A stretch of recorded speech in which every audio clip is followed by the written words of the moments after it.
sweet! Kamusta ka today? Okay lang, nag-enjoy ako. Nandito po kami ngayon sa Malacca. Ay, perfect.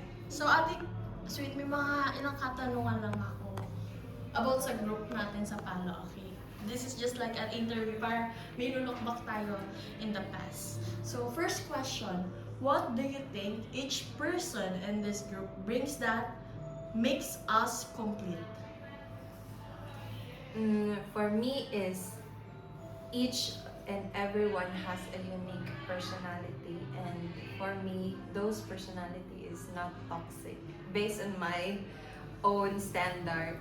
Kasi parang yun nga, si na Ate Amy, mature sila, si Kuya Eldrin, mature sila. Minsan, minsan hindi nila binibig deal yung pagiging isip bata namin. Minsan. Tapos yung pagiging matampohin. Tapos, yung favorite ko din is yung nagme-make time. Yung agaran ba, yung nagko-compromise to each other. Hindi lang yung laging isa lang yung nag-a-adjust. We meet halfway. Yan yung favorite ko sa group na to. Kaya natutuloy yung mga bonding kasi go lang ng go yung lahat. Perfect. So, second question, what's your favorite photo of us? Yung sa Penang din.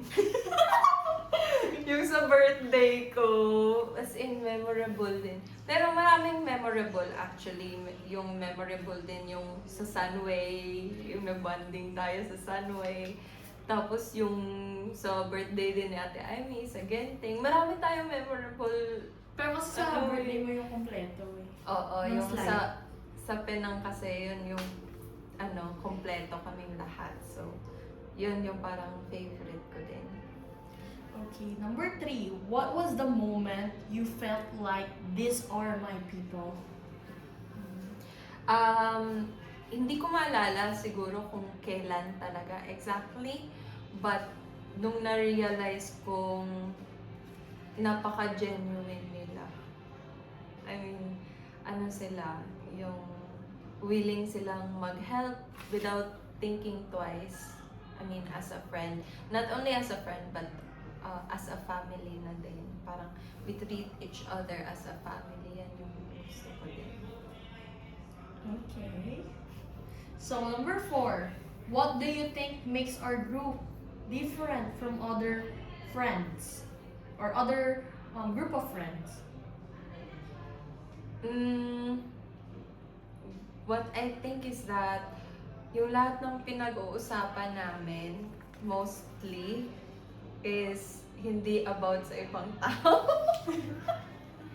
Hindi about sa ibang tao. About life, about goals, about gala, about paano gagastos.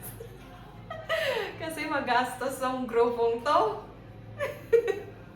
Napakagastos, pero hindi kami naninira ng ibang tao. Yan yung, yan yung green flag sa group na to. Hindi ka makakarinig na pinag-uusapan namin yung buhay ng ibang tao. Okay, number 5. If you could leave one message for everyone watching this video 5 or 10 years from now, what would you want us to remember? Ang gusto kong sabihin is thank you. Thank you sa inyo kasi dumating kayo sa buhay ko. Especially sa phase na to dito sa Malaysia. Na-enjoy ko yung life ko dito. Hindi ko na-feel na yung homesick. Kasi nag-i-enjoy ako sa company ng mga friends sa kanila. And ngayon, medyo malungkot kasi may iba.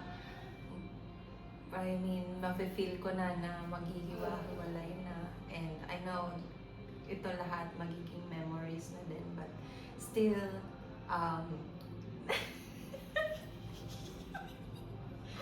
still, Iyak ka na! still, thankful kasi um, during my lowest, I think si Lord alam niya na kailangan ko tong tropang to sa phase na to. Kasi I was in my lowest point in life. So, parang naging savior ko din sila. So, parang, thankful ako. And nag-grow din ako kasi marami din ako natutunan sa kanila. We take good characters from each other. So, we learn things from each other. Yun yung, Kaya, to everyone watching this 5 years or 10 years from now, thank you so much for being part of my life. Kahit, sige, sabihin natin, maybe dadaan lang tayo sa buhay ko, but hopefully, magkikita pa rin tayo sa Pinas, magbabanding, walang magbabago.